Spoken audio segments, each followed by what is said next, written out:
David here, and today I will be talking about the Pythagorean theorem. What is the Pythagorean theorem? The Pythagorean theorem is a theorem that is used to to find the measure of the hypotenuse.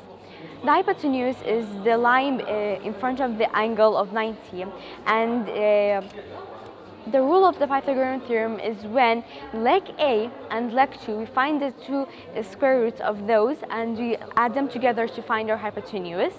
As we have base, in this example, this is base A and this is base B.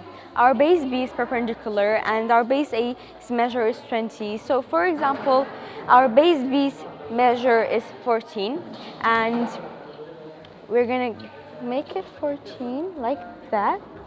And as we can see, it's 140 degrees and its measure is about 24.41.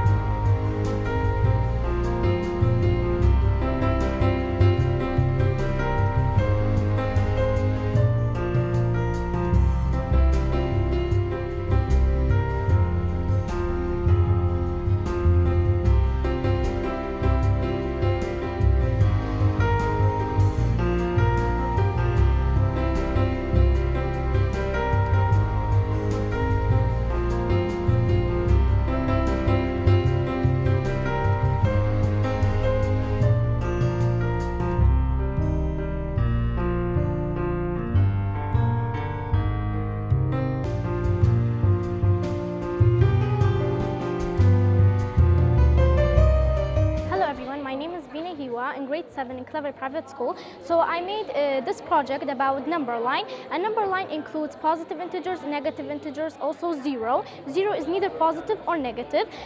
It's also a working model. It's used for addition and also subtraction. Let me give you an example. For example, positive 2 plus negative 8, we're going to move 8 digits to the left because negatives are to the left side. So 1, 2, 3, 4, 5, 6, 7, 8. The result is negative 6.